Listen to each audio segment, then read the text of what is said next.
you to find out. Are you feeling right now? Hello guys, channel 2, welcome. Hello channel, welcome to my Hello guys, welcome to our channel. Please always wear face wash and use hand sanitizer because Corona disease is a very dangerous city, and always keep social distinguish.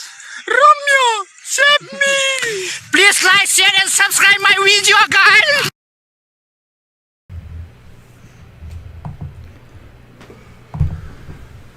Hello, and welcome to another episode of Armbar Audio.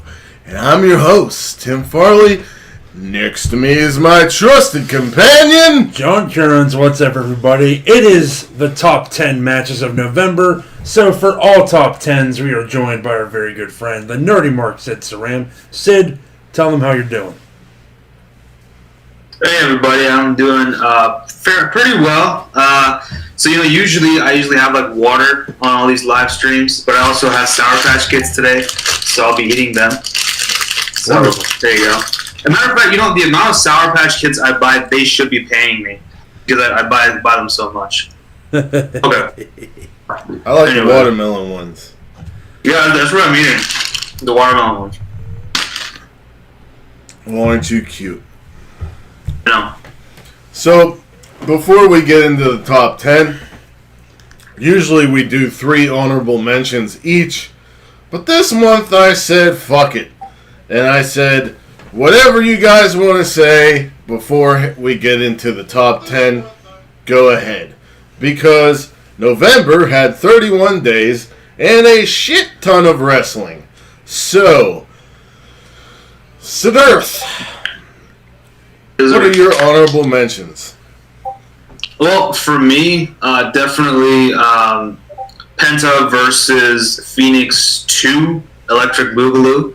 I really enjoyed that match. Again, it's just more about the fact that we're finally seeing Penta and his brother Phoenix on national television, and it's just a great thing as always. Another one for me was John Silver versus Hangman Adam Page, just because I felt like it was a really fun match, and in a way, more or less like the sleeper hit of the night for me. And I guess since we didn't include it on this list, I'm going to say from last week's NXT, Pete Dunne versus Kyle O'Reilly for the War Games Advantage match. That was a damn good match, and it was just really good to see Pete Dunne in NXT proper again.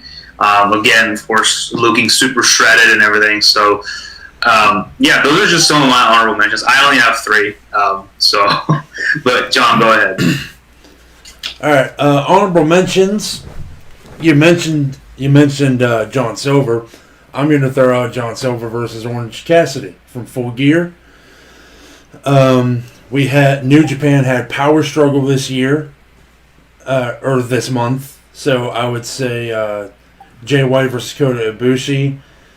Even the Evil versus Naito match, even though Naito told us not to watch it, I think it was the best of the Naito Evil matches so far. The tag were the tag titles defended on Power Struggle? No, they were not. What else was? Kenta and Tanahashi. Was good. Shingo and Suzuki. Yeah, so pretty much all of Power Struggle is worth being an honorable mention. But yeah, like I said, there was so much good stuff this month, but just a lot of it got pushed to the wayside because this is limited to 10. So, Tim, what do you got for us? Full Gear had a lot of bangers. Omega versus Page was good. Kingston versus Moxley. Let's see. Serena Deeb against Thunder Rosa on AEW Dynamite was good. From the Kobe World Festival for Dragon Gate for the Open the Twin Gate titles, Red of BXB Hulk and Kai against Team Dragon Gate of Koto Minoura and Yamato. Yeah. And also the show's closer, which was for the Open the Dreamgate title, Eita against Shun Skywalker, was very good. Robbie Eagles versus Sho.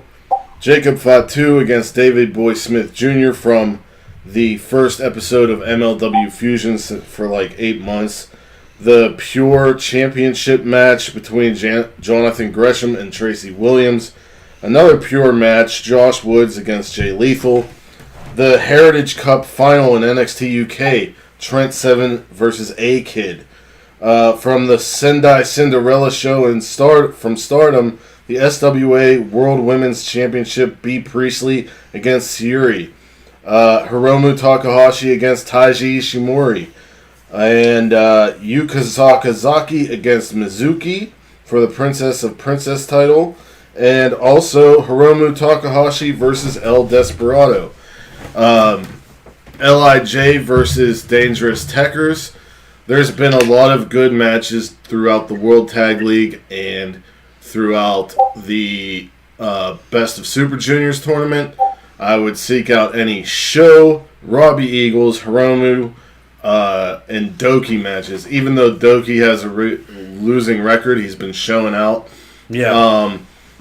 World Tag League, I would say look up LIJ, Dangerous Techers, and the other teams that you're interested in to check out. But with that, we will be going into the top 10 of November. The top 10 is starting. Go ahead, Sid. I was just saying this about Doki. I guess you could say his win-loss record is Dookie. Sorry. Dookie! Couldn't resist. Number 10 comes to us from the independent scene. It's our only independent match this month, but it was worth mentioning. It was from GCW's event So Much Fun. It was Lio Rush versus Blake Christian. This match was slow to get started, but once it got started, it did not stop. Yes, these two are known for their fast pace and their high flying. And my God, I love watching Blake Christian and Alex Zane. And I have a feeling I'm going to feel the same way about Lio Rush and Blake Christian, because this month's first GCW show, Slime Season, Blake will be wrestling Lio again. And they are also on the same side of the Super J Cup, which happens on the 12th of this month.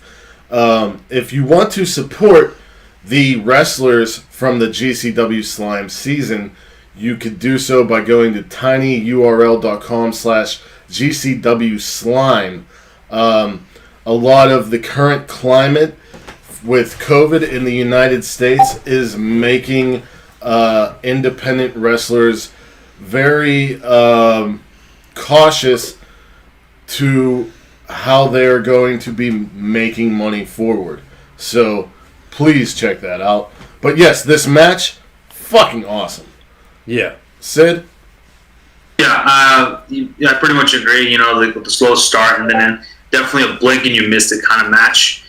I just want to say how happy I am to see Lio Rush back in the ring again. Yes, I know he's wrestled in indie matches before this, since his departure from WWE. But I always did like Lio Rush. I mean, my first exposure was him in NXT.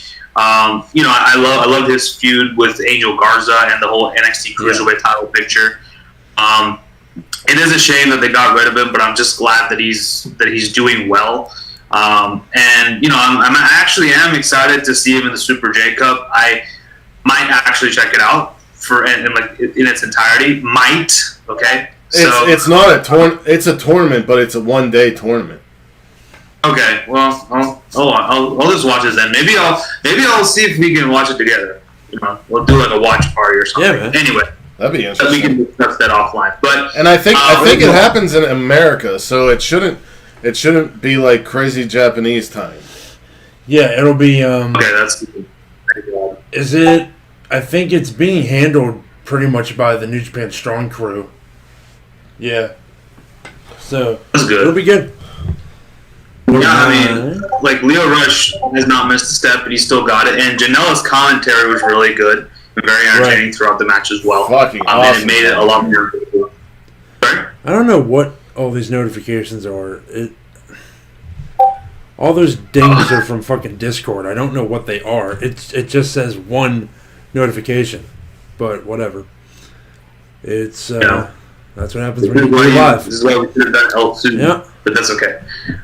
Yeah, it's okay. But that's all I have to say, man. I'm just glad to see Leo Rush. Blake Christian is great too as a talent, but I honestly did just watch it for Leo Rush. But yes, good stuff here. And by the way, if you want to see more of Leo Rush, he's on TikTok, and actually he's pretty good. So that's what does he do on there? Huh? What does he do on TikTok? He does like a lot of more comedy videos. Oh, he does nice. he does a lot of stuff with his mom and his wife. It's pretty fun, and he's also like does music. So that's one way you can support him. Isn't he coming out with an album? Yeah, he put out an album. I think he's making more music in the future too. So yeah, buy his mixtape. Buy his mixtape. It's fire. That's fire, dog. Number 9 comes to us from the Land of the Giants, WWE. Survivor Series happened this month, and there was a lot of misses, but some hits. And one of the hits was oh shit! There we go. Shouldn't have done that. Oh shit! One of the hits was the main event, Survivor Series 2020. Roman Reigns, the Universal Champion, against WWE Champion Drew McIntyre. Very good build up to this match. I like their contract signing. Roman Reigns just continues to progress into the character we've always wanted. And Drew McIntyre, a lot of people love him as a heel, but I really fucking enjoy him as a face. Yeah. And I have compared him to Bret Hart because he could wrestle any opponent and have a good match. He's great as a face champion. He's just at a bad time for the company. This match, at first, I was just like, it's just two big dudes beating on each other, whatever. But then halfway through, it really picked up, and there were some great reversals, and just some really good storytelling. Sid, you pushed for this to be on the list, so why don't you tell us how you felt about this match? Okay, well, before that, I did almost forget. I have, from Survivor Series, 2 more honorable mentions. Sasha versus Asuka, and New Day versus Street Profits. So those 2 were really good matches, too. And I guess those were the hits, and then, everything else was whatever. Anyways, so for me, I think, again, the progression of, like you said, the progression of Roman Reigns as the tribal chief, head of the table character, continues with this match. This was basically just, a more of a Roman Reigns progression kind of a match. He kind of used Drew McIntyre as more of a platform to progress his character, which I'm okay with because I think Drew McIntyre, at this point, he can't afford to eat a loss. That's fine. But for me, I just really liked it because, the more shit talking from Roman Reigns is always good. Jey Uso's interference in the towards the end of the match, his kind of sacrifice to help his cousin win was really good. And well, he had to because earlier Roman told him to leave the building. Yeah, exactly. Also, Drew didn't lose clean, right? No, I don't think so. I think it was I think it was a roll-up. He got low blowed and super kicked in the back of the head, I think. Yeah. By Jay. And then, so that was cool because they kept Drew strong. Mm-hmm. Now, on a side note, TLC is going to be Drew versus AJ Styles. So hopefully that match makes it to our December list. So we'll see. I think it might. We'll see what It happens. has the potential. It does. Let's move on. Number 8 comes to us from New Japan Pro Wrestling, from the Best of the Super Juniors tournament. It is none other than Hiromu Takahashi versus Robbie Eagles. These two men, especially Robbie Eagles, have been killing it in the Best of Super Juniors. Of course, during the pandemic, you can't get everybody there, but what they have on paper, when I first saw it, I was like, okay. But now, as I've watched it, guys like Robbie Eagles, Master Wato, Doki, they've been really killing it, and Hiromu and Taiji have been doing their part as the leaders of the division. This match was very good.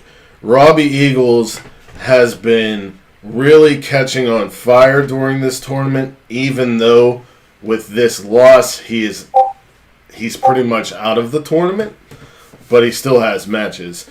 I loved how brutal Hiromu was toward him, showing how much of a threat Robbie Eagles was to Hiromu. I also loved the leg work that Eagles put on Hiromu, and Hiromu sold it throughout the match, at one point setting up for a running time bomb into the corner, but he just fell and grabbed his leg, which I thought was really good selling.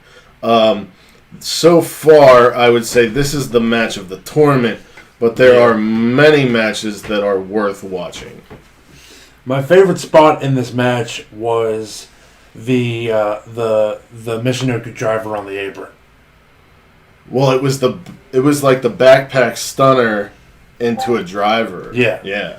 That was awesome. Sid, anything to say about this one?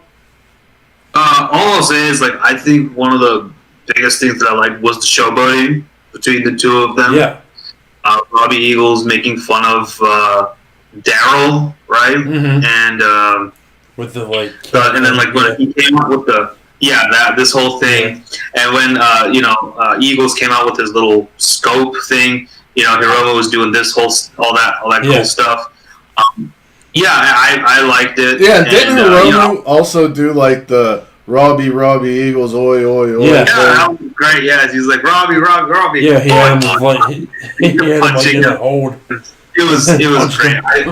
I think Takahashi is one of the most entertaining characters in New Japan, for sure. Oh, by far. Absolutely. What I've seen. Of course, that doesn't exclude Naito, of course, but still. That's my boy. But that's one big highlight for me. I think, Tim, you pretty much covered everything else, but that's one thing I really wanted to point out was the showboating between the two, which made this match that much more entertaining for me. All right. Number 7? Moving right along. Number 7 comes to us from NXT. It was Rhea Ripley versus Io Shirai. Io defending her NXT Women's title. I'm going to let you two talk about this because I know how much you guys feel about it. Yeah, this match was one of the best NXT matches in a very long time. Rhea Ripley continues to impress. Io continues to impress, showing why she is probably the top female contender in the world right now. I'd say second to Rhea Ripley. And it was really, really good. It was there was so much offense and so much defense, and even the commentary was fantastic. Everything about this made the match better. And there was a moment where there was this crazy running powerbomb spot through the announcer's booth that was really cool. Said you had. Yeah, I think, again, a very, very brutal match here. Rhea, I think, John, you pretty much hit all the points, but I keep saying that. I'm so sorry. But it's just always good to see. I mean, it's Io Shirai and it's Rhea Ripley. I think it's impossible for these two to have a bad match when you put them together in the ring. Right. I think the desperation between both of these women, especially on Rhea Ripley, very much showed and added an extra layer of emotion in the match. So, that was there. And by the way, for those who are wondering, Rhea is sticking around in NXT. She's actually going to be part of Shotzi Blackheart's team on at War Games. So that's going to be really cool. I'm actually looking forward to that. That's this Saturday. The 6th. Yeah. Yeah. Sunday. So I think, they both continue to show why, like you said, these are two of the top women in wrestling today. Or not even top women, two of the top performers, I would even say, in pro wrestling. Not just really women, just wrestling. And please seek out this match if you can. I liked that. I liked the struggle between Io's fast pace and agility, and she was kind of losing that to Rhea's power game. And then Io switched her game up in the match and started focusing on Rhea's arm, I believe, right? Mm-hmm. And then and that was a game changer in the match. And I loved the end of the match as well, where they hugged each other and Rhea's ear was bleeding and Rhea patted her on the ass and walked away, and it was just really cool to see. And yes, these are two top tier performers in wrestling right now. All right. We're going to move on along to our first, well, no, not our first, our second Puroresu offering of the day. From DDT's Ultimate Party 2020, it was Tetsuya Endo against Daisuke Sasuke. Yes, and this was for their main title, the KOD title. And this story going in was really layered because Daisuke is the leader of Damnation. Tetsuya Endo was in Damnation. Endo won the title through a tournament, said he wanted Omega. Omega said he'd come whenever he could, but he said my second choice is Daisuke, because Daisuke was the leader, and he felt that if he is one of the people he has to beat to cement his legacy. Endo also felt that Daisuke was not taking him seriously. So, to the build-up to this match, Endo and Damnation kicked Daisuke out and basically tried to make Daisuke care. And he did. This was a fucking war, and Daisuke is very much chaotic when it comes to his wrestling, where Endo is more controlling. And we got to see a lot of, it was like a family affair. Certain members of Damnation were for Endo. Some were for Daisuke. What? Huh. What happened? I dropped my phone. It's okay. So what? I was just Alright. trying not to make a thing about it, but then you brought it up. Fuck it, who cares? Anyway, but there were some people for Daisuke. There was a point where Mad Paulie got involved and a chair. But in the end, Endo won. Daisuke said he's a man of his word and he would retire. Endo said, no, if you're going to be a man of your word, you're going to give your all to wrestling. And basically, Daisuke's back in Damnation, and he said he is Damnation, so maybe he is still the leader. and their older member, who I can't remember the name of. Yeah, we have to talk about the beautiful musical performance that we got to see. Came out and serenaded both of them, and they were both laying there and kind of looking confused, kind of liked it, kind of didn't, and then Daisuke punched him in the face, laid him out, and said, "Thank you for that beautiful song." like that was enough. But yeah, this was a really, really good match, and all of it, everything surrounding it. Yeah.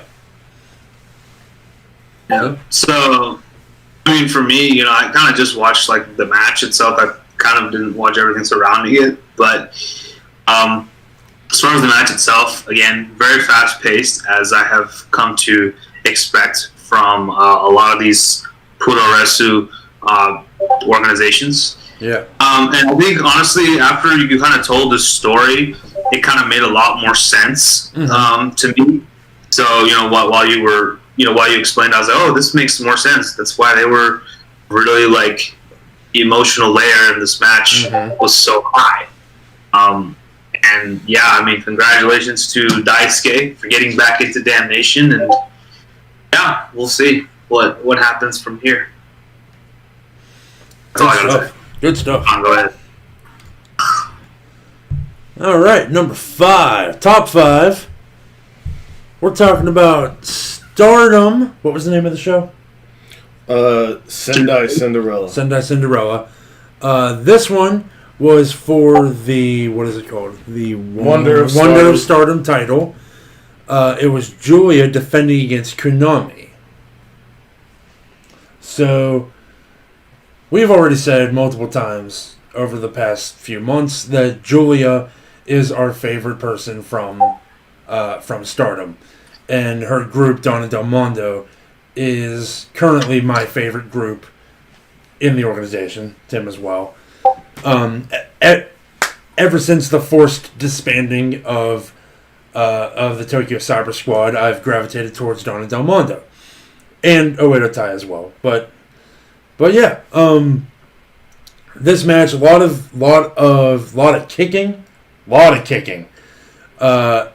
and also from Julia, as we come to expect, some good power moves from Julia as well. Which is not something that you would expect from somebody that looks like Julia, but is a welcome surprise. Konami had Julia's number throughout this match, very much so. Yeah. I think she focused either on the leg or the arm, I don't remember, but she used steel chairs, she used submissions. This match really came down right to the end. But, of course, everyone who loves Julia was happy because Julia ended up winning. But Konami brought it. So I can totally see why you do love Julia that much. Definitely this match, I was like, oh, okay. All right, Julia, I see you, for sure. I kept on referring to this as the Julia match because I guess because the fact that she was such a dominant factor about this match. Although, like you said, Konami did have her number. Oh, what happened? What do you mean? What happened? What? No, I thought you were. Sorry. Anyway, but yeah, I think definitely Julia. She has been bringing the power moves into this match, and that definitely was very cool to see. Especially, like you said, for a woman of her stature. Well, she got that strong back, though, and so that helps. That's. I don't really have much else to say. Like I said, I don't watch Stardom as as much as you guys do, but from what I've seen, like I said, I'm impressed. So that's all I'll say. It's really good stuff. This the show that this is from is my favorite Stardom show that I've seen so far. Okay, quick question. So we're talking about the Tokyo Cyber Squad, which was forced to disband. Is that the stable in which Hana Kimura was a part of? Yeah. She was the leader. Yeah. Oh, wow. Oh, shit. Yeah. I'm sad. All right, let's move on. But now we've got Death Yama-san's new gimmick, which is very fun, that I love. She's been like my top person the whole time. Number 4 comes to us from this same show, actually. It was the World of Stardom title, which is their main title. It was Mayu Iwatani defending against Utami, who won the 5-star Grand Prix tournament. So this was the prize match for that. Sid? So in the chat, I know we were talking about how, like, you know, I was wondering why we put this match on top of the Julia match, because I know how much you guys were, like, huge marks for Julia. Yeah. And I saw it, and I understood. There was even though I'm a huge mark for Julia, Mayu Iwatani is one of the big 3 from Stardom who didn't leave. Her, Kairi Sane, and or Kairi Hojo, if you want to call her, and Io Shirai. Mayu is pretty much like, she's the Hiroshi Tanahashi of, or maybe even the Okada of Stardom. And she puts on fantastic matches. Yes, we love Julia, but That's also why these are right next to each other. I will not downplay Mayu Iwatani any day of the week. No. And right now, as Stardom is kind of, this year they've been pushing Donna Del Mondo and Utami. And it feels like Utami and Julia are going to be the next faces of Stardom. But yeah, go ahead, Sid. I'm sorry. Oh, no, that's fine. I think that the storytelling in this match itself was really good.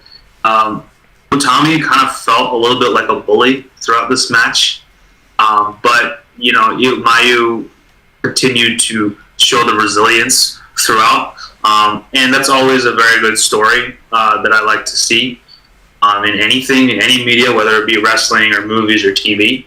So it's just it was really cool to see that, and also really cool to see the Io Shirai's mask that she used to wear back when she was a face. Now she's. It's not Io Shirai's mask. It's Mayu's mask. I'm sorry. Everyone in the group wears a mask. Yeah. I'm very sorry. Forgive me for my sins. I'm just letting the people who watch this know. Okay. Yeah. Anyway, you can call it Io Shirai's mask for the rest of your life. I don't give a shit. Okay. I mean, but no, I pretty much said all I had to say. I'm not mad. I'm just serious. Like that's pretty much it. That's all I have to say. All right, Tim, you go. I pretty much talked. Okay, then I'll talk. Yeah, like Sid said, Utami brought it in this match. I believe, did Utami win? Yeah. Yeah, she did. She wins 5-star Grand Prix, goes on to win the title at like a big show. So I think there's no what? Remember what happened after? No, not entirely. Siri and Julia. Okay, after Momo. Got it. After the match, we had appearances by Julia, Momo Watanabe, and Siri, who I think are all members except for Momo of Donna Del Mondo. So Julia challenged Utami for the title, and Utami said no. Right? Is that what happened? Julia basically said, I've been on a roll. I have the other title. Why don't we make this match? Then Siri came out, who said earlier that she wants the that SWA International title to be, since she's Filipino and Japanese, she wants the competitors to be either Japanese or other ethnicities, like kind of like a one country going up against another. She comes out and says, I have this belt and I want it to be the most powerful. And Julia says, well, why don't we make it a triple threat?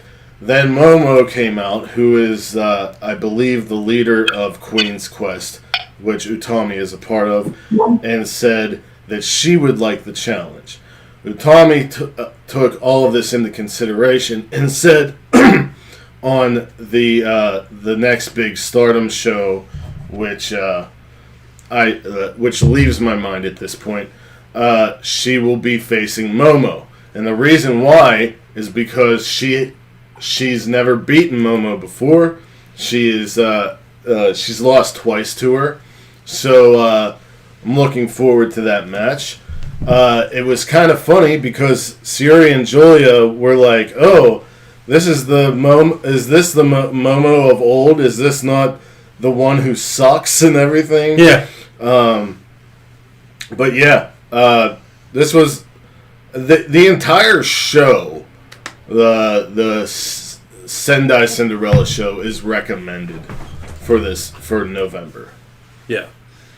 Stardom is really knocking it out of the park right now. Stardom and Tokyo Joshi Pro both are amazing to watch. Yeah. So I think I'm just looking at. I was just looking at Stardom's Twitter. Yeah. I think the next show is called Incredible Battle. That's what it seems like. Yeah. No, it's not. It's not. It takes place in Kodokan Hall, but I don't know what it's called.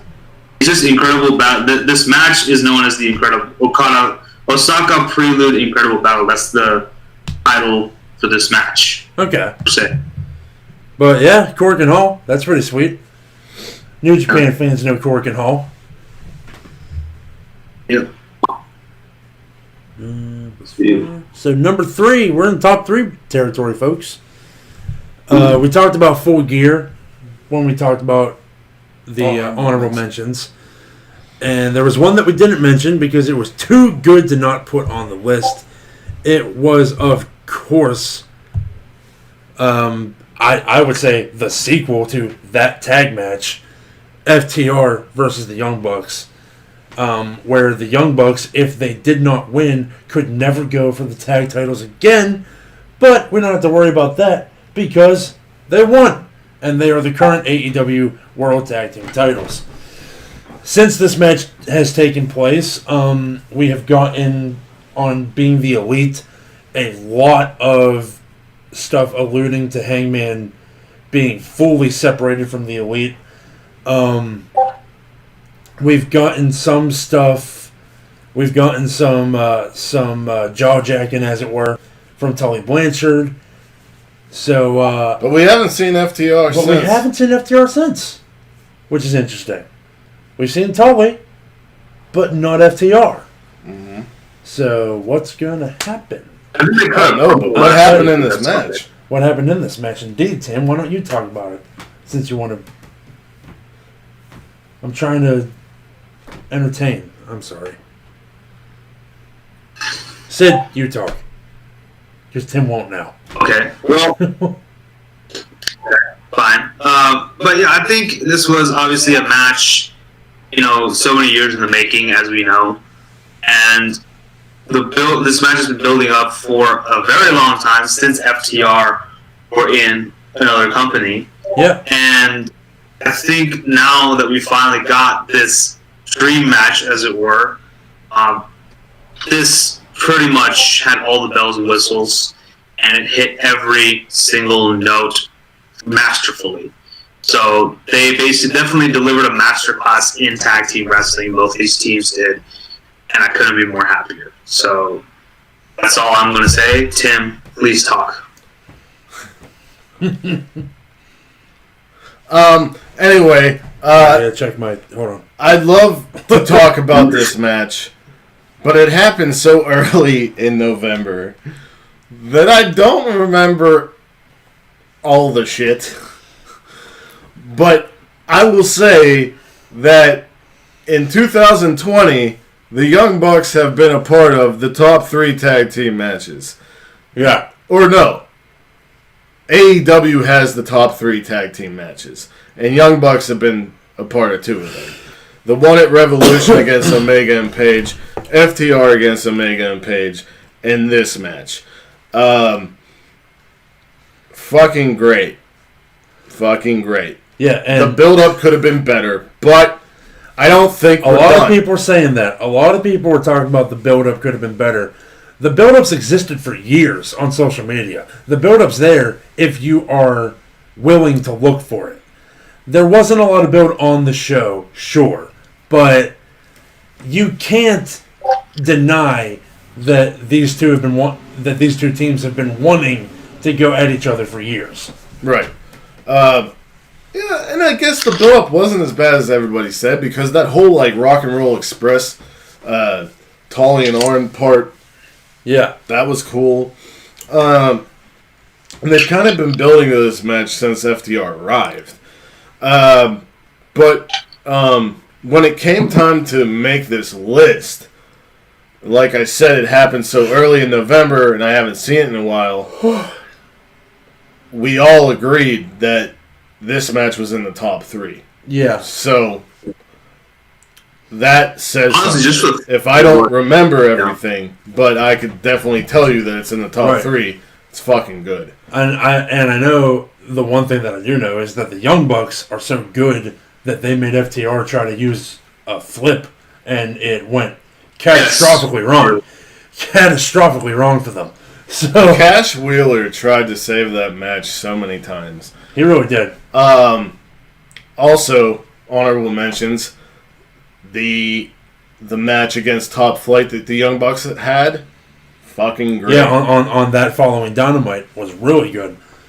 But yeah, let's go ahead and get into our last 2 matches here. We've got this one comes to us from Dragon Gate, Kobe Pro Wrestling Festival 2020. It was, of course, I'm looking at it. It was for the Open the Dream Gate title. Yeah. It was Ashida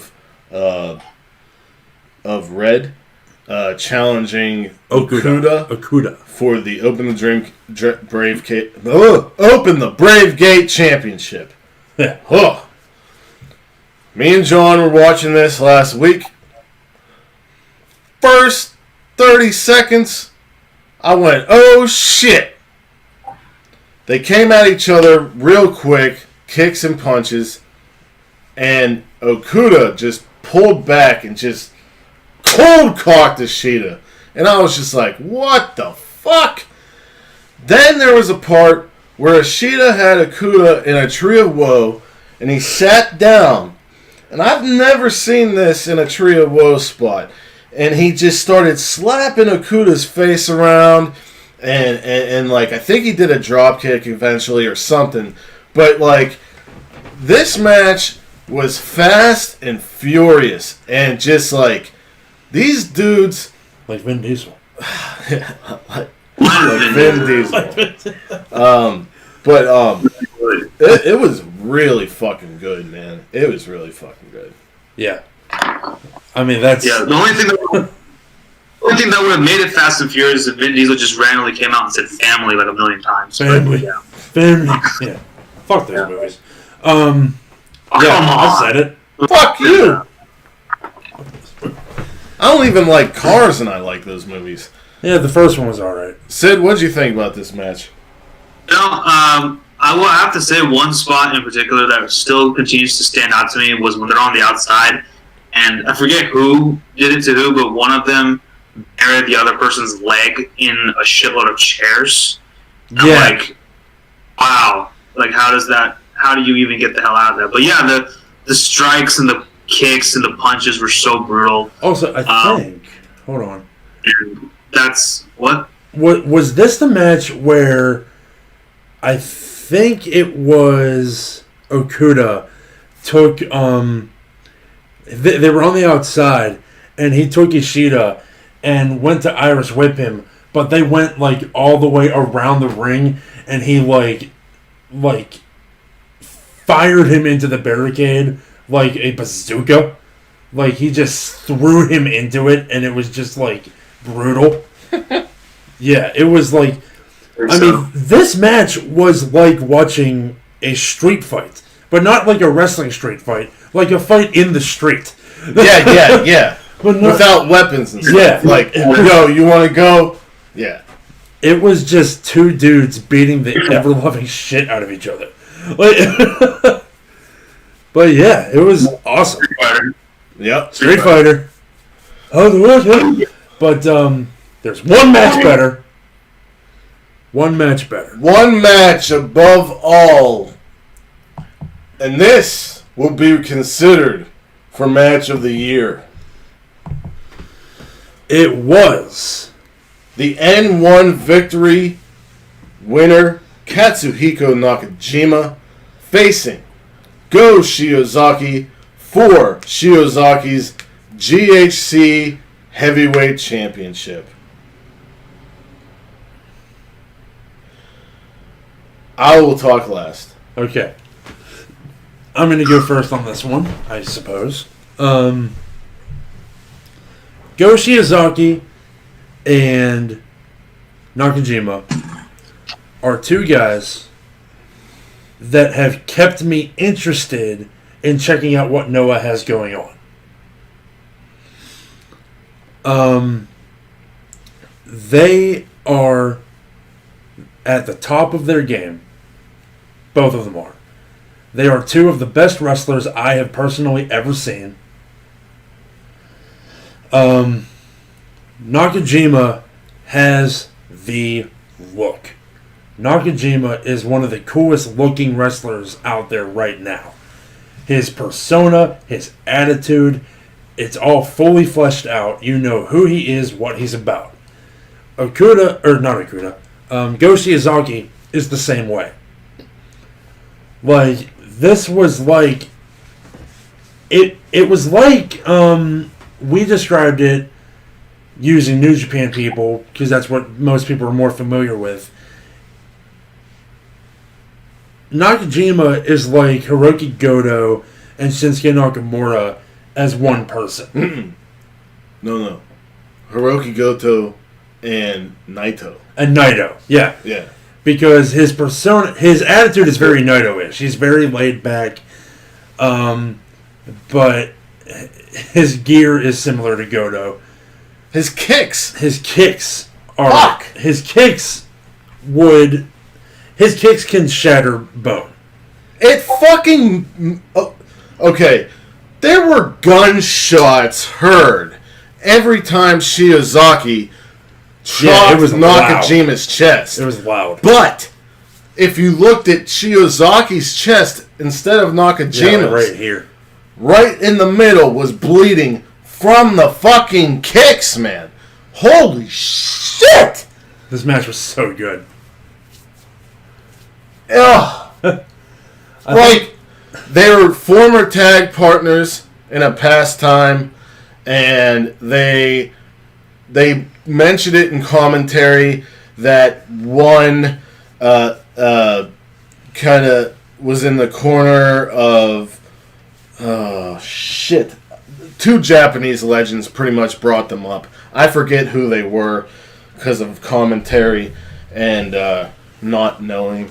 But, you know, there was a point in this match where Nakajima had Shiozaki down, and he was just laying into him, and he was pushing the ref off. Yeah, there was a lot of moments where I thought that the match was going to end because of the ref. Yeah, like it was going to be a knockout. Yeah. And to see a match end in the way that it did in 2020 was so refreshing.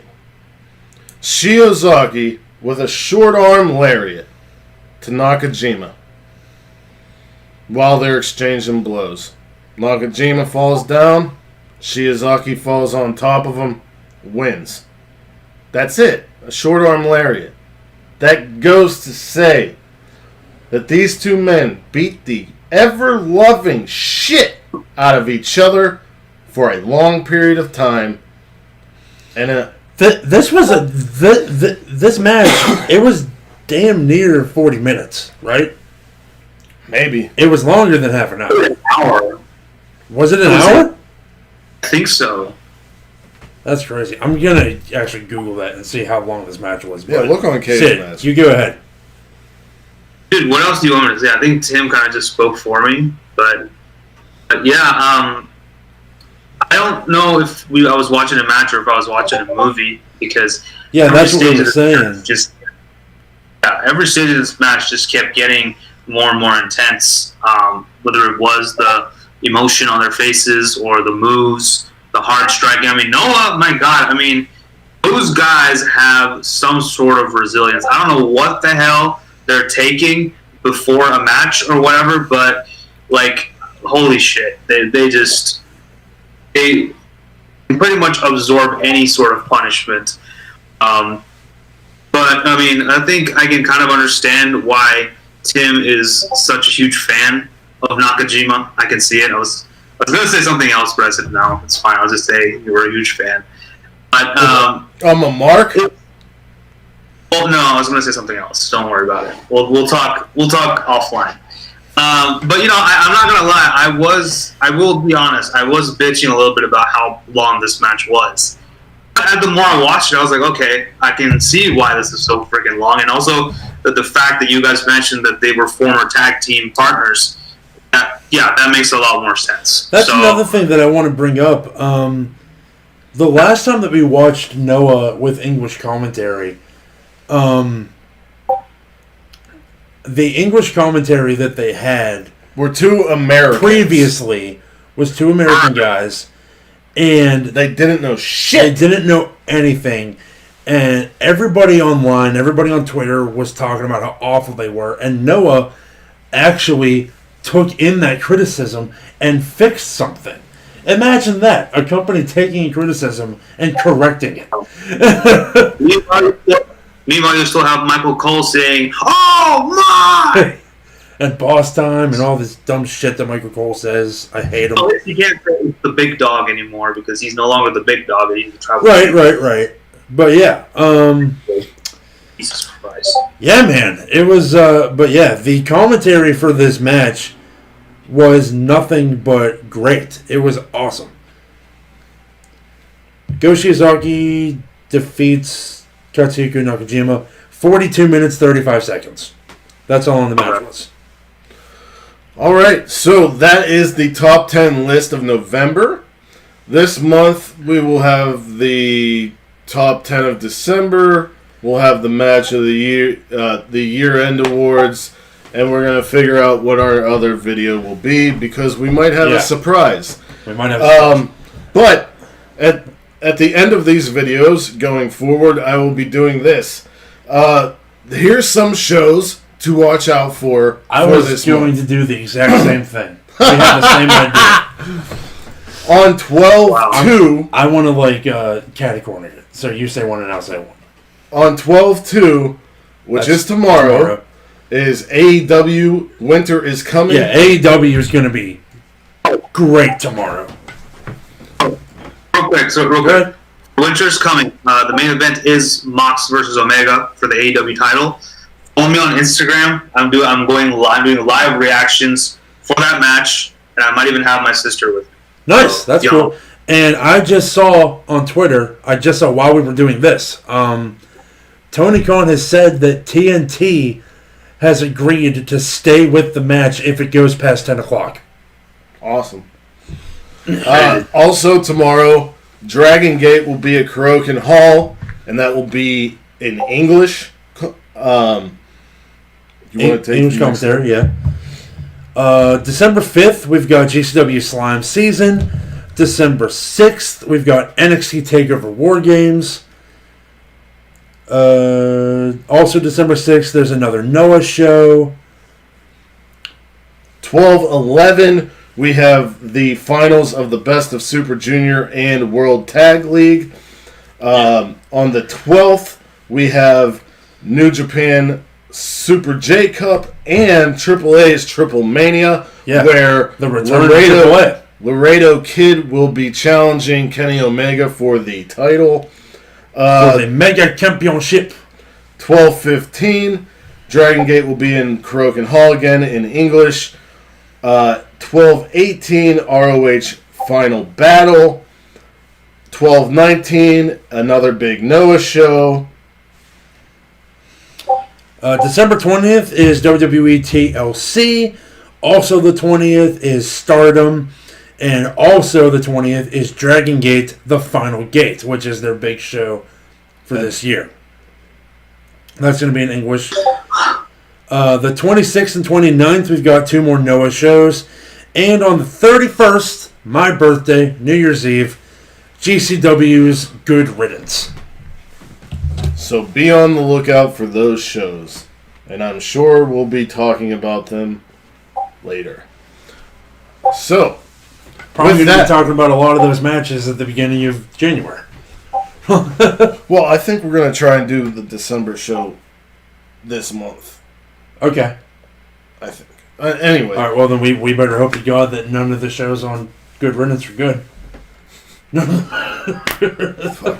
All right. It's on the 31st. We got to figure out our schedule. It's on the 31st. Anyway, so wherever you are in the world, whether it's morning, noon, or night, you have a great one, and peace and love to all of you. Bang. Bang! I was just doing 2 sweet.